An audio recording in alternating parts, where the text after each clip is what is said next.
Thank you, Madam Vice President. Dear Mr. Papandreou, distinguished delegates, it is a distinct privilege for me to address you at this salient occasion as the first representative of Serbia's liberal conservative central-right People's Party. Today's debate has featured important remarks on democracy and reform as some of the central tenets of the EU's enlargement agenda. To that, I would add the EU's own stated objective of fostering peace and stability in regions close to its border, which today may be more significant than it has been in many years. Regrettably, however, the EU has far too often prioritized the latter at the expense of the former, especially in relations with its candidates for accession. In so doing, it has anchored and fostered autocratic regimes in Western Balkans. We welcome the initiation of the European political community. This is a positive step in addressing the EU's enlargement shortcomings and Western Balkans' European prospects.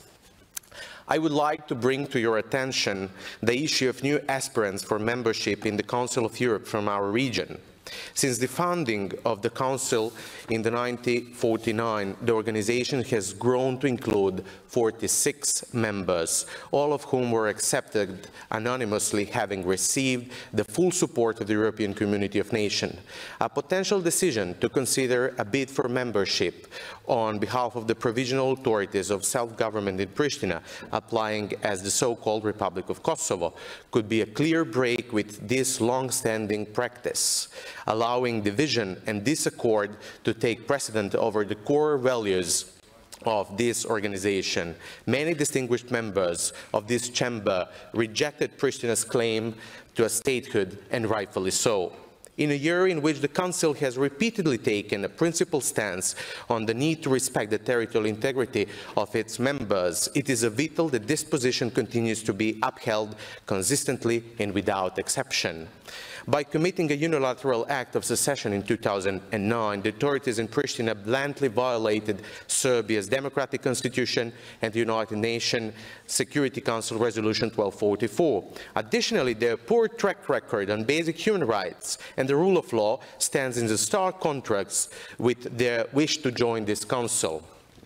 Under the watchful eye of the secessionist authorities, Serbs of Kosovo have become one of the most endangered ethnic groups in Europe. Violators of territorial integrity, of sovereign states, international law, and basic human rights should not be embraced by the organization devoted to the protection of this principle.